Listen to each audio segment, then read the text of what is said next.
لقمان حکیم نے اپنے بیٹے کو نصیحت کرتے ہوئے کیا بات ارشاد فرمائی، غور سے سنیے میرے محترم دوستو۔ آپ صلی اللہ علیہ وسلم نے فرمایا، لقمان حکیم نے اپنے بیٹے کو کہا، یا بنیا، اے میرے پیارے بیٹے، علیک بمجالس العلماء، علماء کی مجالس کو لازم پکڑو، علماء کی مجالس کو لازم پکڑو۔ سبحان اللہ۔ لقمان حکیم وہ سمجھدار اور دانا آدمی تھا کہ جس کے نام پر اللہ تبارک و تعالیٰ نے قرآن کریم کے اندر ایک پوری سورت نازل فرما دی ہے۔ وہ اپنے بیٹے کو نصیحت کر رہے ہیں، اے میرے پیارے بیٹے، علماء کی مجالس کو لازم پکڑو، واسمع کلام الحکماء، حکماء کی کلام کو سنو، غور سے سنا کرو۔ اب جب تم علماء کی مجالس کو لازم پکڑو گے، حکماء کے کلام کو غور سے سنو گے، تو اب اس سے تمہیں فائدہ کیا ہوگا؟ سنیے، فَإِنَّ اللَّهَ تَعَالَى يُحْيِي الْقَلْبَ الْمَيِّتَ بِنُورِ الْحِكْمَةِ، اللہ تبارک و تعالی مردہ دل کو حکمت کے نور سے زندہ کر دیتے ہیں۔ سبحان اللہ۔ اب وہ تمہارا دل جو برائیوں کی وجہ سے، جو وساوس کی وجہ سے اس کے اوپر دھبے لگ چکے تھے، گویا کہ وہ مردہ ہو چکا تھا، جب تم علماء کی مجالس میں جاؤ گے اور اس حکماء کی باتیں سنو گے تو اس سے تمہارا جو مردہ دل ہے اللہ تعالیٰ اس کو زندہ کر دیں گے۔ آپ صلی اللہ علیہ وسلم آگے کیا فرمائے، کما یحیی الارض المیتۃ بوابل المطر، جس طریقے سے دیکھو ایک بنجر زمین پڑی ہوتی ہے، ویران زمین پڑی ہوتی ہے، جبکہ اس کے اوپر آسمان سے موسلا دھار بارش برستی ہے، تو اس موسلا دھار بارش کے برسنے کی وجہ سے وہ بنجر زمین بھی وہ زندہ ہو جاتی ہے، جب اس کے اندر کھیت کی جاتی ہے، کاشتکاری کی جاتی ہے، تو اس سے بھی سرسبز کھیتی ہو جاتی ہے۔ فرمایا ایسے ہی دل کی مثال ہے، تم گانے سن کر دل کے اندر نفاق پیدا کر چکے ہو، اور دل کو ظلمت اور گناہ کرتے کرتے تم نے دل کو سیاہ کر دیا۔ جب تم علماء کی مجالس میں بیٹھو گے، حکماء کی باتیں سنو گے، تو اس سے تمہارا قلب جو ہے وہ زندہ ہو جائے گا۔ سبحان اللہ۔ میرے محترم دوستو، دوسری حدیث حضرت عبداللہ بن مسعود رضی اللہ تعالی عنہ راوی ہیں۔ آپ صلی اللہ علیہ وسلم نے ارشاد فرمایا، دنیا کے اندر دو آدمی قابل رشک ہیں، دو آدمی قابل رشک ہیں، ہم تمنا کریں اے اللہ تعالی ہمیں بھی ان جیسا بنا دے۔ رشک کا یہ معنی ہوتا ہے، اس کو اور غبطہ بھی کہتے ہیں، رشک بھی کہتے ہیں، یعنی آپ یہ تمنا کر سکتے ہیں اے اللہ تعالی مجھے بھی اس جیسا بنا دے۔ نمبر ایک، رجل آتاہ اللہ مالا، پہلا وہ آدمی جس کو اللہ تبارک و تعالی نے مال و دولت عطا کی، پھر وہ اپنی مال و دولت کو اللہ کی راہ کے اندر فنا کر دیتا ہے، اللہ کی راہ کے اندر خرچ کرتا ہے، یہ آدمی قابل رشک ہے۔ آپ صلی اللہ علیہ وسلم نے فرمایا یہ آدمی قابل رشک ہے۔ اور دوسرا وہ آدمی ہے، رجل آتاہ اللہ تعالی الحکمت فہو یقضی بہا ویعلمہا، دوسرا وہ آدمی جس کو اللہ تبارک و تعالی نے حکمت عطا فرما دی، اس کے ذریعے سے فیصلہ بھی کرتا ہے اور وہ لوگوں کو آگے سکھاتا بھی ہے، یہ آدمی بھی قابل رشک ہے۔ میرے محترم دوستو، طبرانی کے اندر یہ روایت موجود ہے جس کے راوی حضرت ابو موسیٰ اشعری رضی اللہ تعالی عنہ ہے، جس سے علماء کی فضیلت واضح ہوتی ہے۔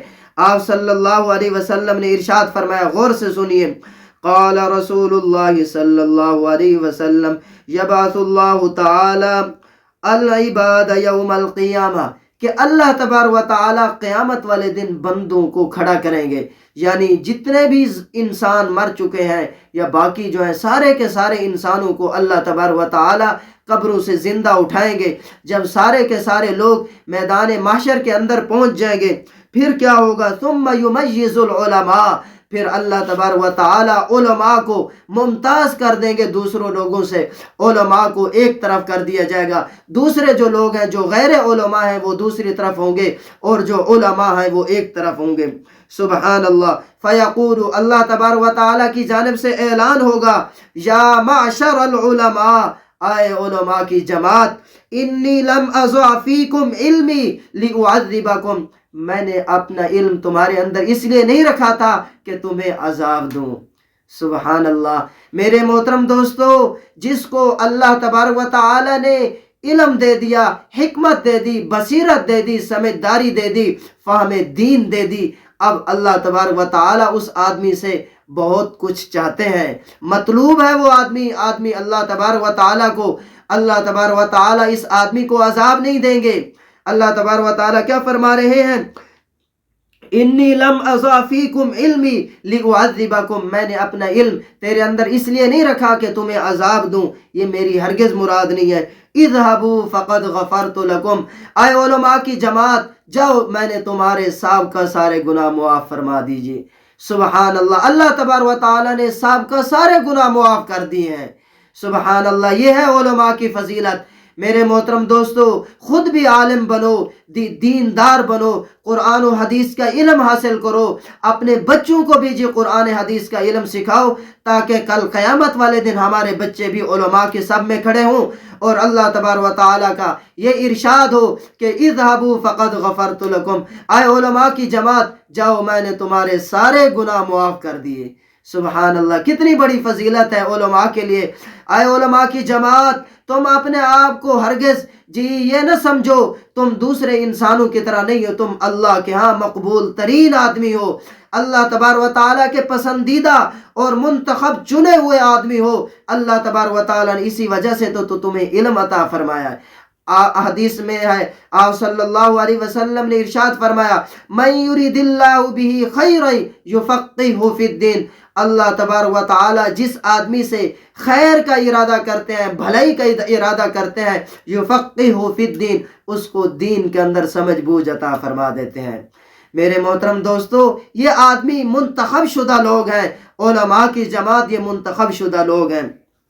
آگے سنیے، وفی روایت عن ثعلبۃ بن الحکم، اور ایک دوسری روایت میں جس کے راوی حضرت ثعلبہ بن حکم رضی اللہ تعالی عنہ ہے، انہ سبحانہ یقول، یعنی حدیث قدسی ہے.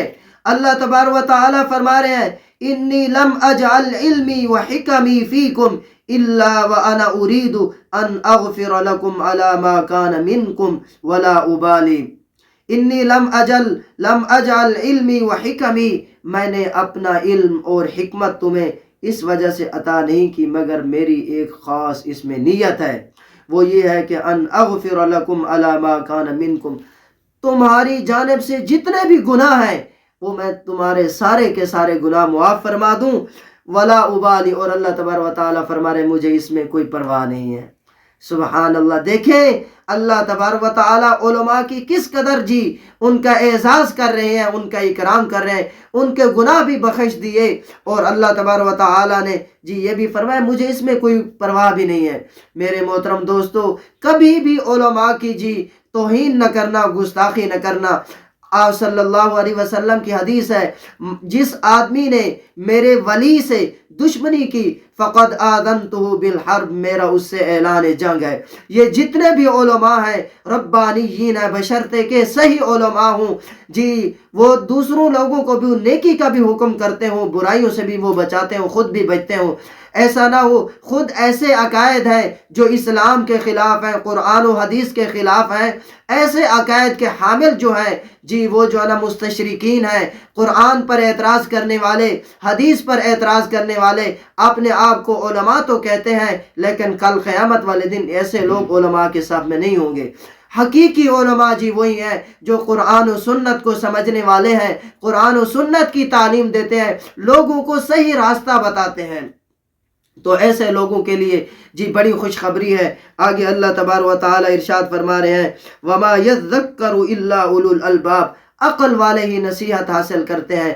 میرے محترم دوستو، کوشش کرو جتنا سے جتنا ہو سکتا ہے قرآن کریم کا ترجمہ پڑھو، ترجمے میں بھی اپنے استاد کا انتخاب کرو، بہترین استاد ہو جس کو بصیرت حاصل ہو، سمجھ بوجھ حاصل ہو، اس سے علم حاصل کرو، قرآن کریم سیکھو، رسول اللہ صلی اللہ علیہ وسلم کی احادیث سیکھو، حلال و حرام کے مسائل سیکھو، کون سی چیز ہمارے لیے حلال ہے، کون سی چیز ہمارے لیے حرام ہے، ہم یہ جو کما رہے ہیں آیا یہ ہمارا کمانا یہ سود کے زمرے میں تو نہیں جا رہا، کہیں ہم سود تو نہیں کھا رہے، کہیں ہم اللہ تعالیٰ کی نافرمانی تو نہیں کر رہے. یہ ہمیں کیسے معلوم ہوگا؟ یہ فقہ کے ذریعے سے معلوم ہوگا.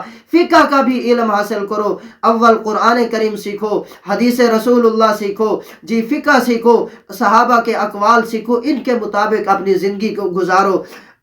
آپ صلی اللہ علیہ وسلم نے فرمایا جس آدمی کو بھی سمجھ دے دی گئی دین کے اندر، اس کو خیر کثیر دے دی گئی. اللہ تبارک و تعالی مجھے تمام مسلمانوں کو عمل کرنے کی توفیق عطا فرمائے. وآخر دعوانا ان الحمد للہ رب العالمین. مفتی محمد افضل اوفی انت. آپ سے گزارش یہ ہے اس کو زیادہ سے زیادہ شیئر کر دیجئے گا ثواب کی نیت سے.